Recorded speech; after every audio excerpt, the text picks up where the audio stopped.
అగ్రవర్ణాల్లోని పేదలకు విద్యా ఉద్యోగాల్లో 10% రిజర్వేషన్లు కల్పించడం చారిత్రక నిర్ణయమని కేంద్ర మంత్రి థావర్చంద్ గెహ్లోట్ పేర్కొన్నారు. అగ్రవర్ణాల్లోని వెనుకబడిన వర్గాలను ప్రధాన స్రవంతిలోకి తేవాల్సిన అవసరం ఉందన్న ఆయన ఈ బిల్లు న్యాయపరమైన సవాళ్లను అధిగమిస్తుందని ఆశాభావం వ్యక్తం చేశారు. రాజ్యాంగంలోని 15, 16 అధికరణలను సవరిస్తూ కేంద్ర ప్రభుత్వం 124వ రాజ్యాంగ సవరణ బిల్లును లోక్సభలో ప్రవేశపెట్టింది. आर्टिकल 15 है, उसमें अभी 15(1), 15(2), 15(3), 15(4) और 15(5) तक है। वो जो प्रावधान है वो सामान्य वर्ग के गरीब लोगों को सुविधाएं देने का प्रावधान नहीं दर्शाते हैं। इसलिए आर्टिकल 15 में एक सब क्लास 6 जोड़ा गया है।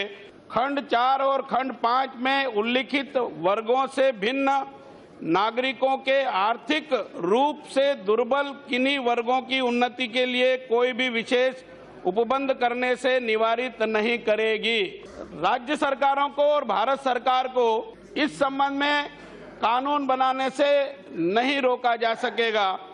गरीब सामान्य वर्ग के लोगों को शैक्षणिक संस्थानों में इनके छात्र छात्राओं को पढ़ने के लिए 10% आरक्षण का प्रावधान इस संशोधन के बाद किया जाएगा। संविधान के अनुच्छेद 16 में खंड 5 के पश्चात भारत सरकार की सेवाओं में और राज्य सरकार की सेवाओं में 10% आरक्षण देने का प्रावधान करने का अधिकार भारत सरकार को और राज्य सरकारों को भी होगा।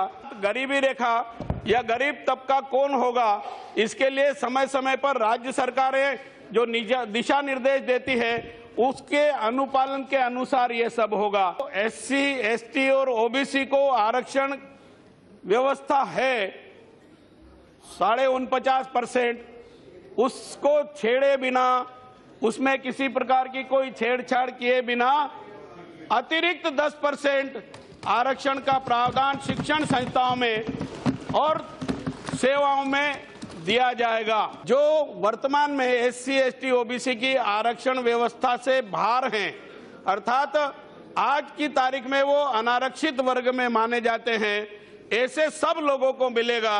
उसमें ब्राह्मण भी है, ठाकुर भी है, बनिया भी है, पटेल भी है, जाट भी है, गुजर भी है, आंजना भी है, सोंदिया भी है और मुस्लिम धर्मावलंबी भी है, ईसाई धर्मावलंबी भी है।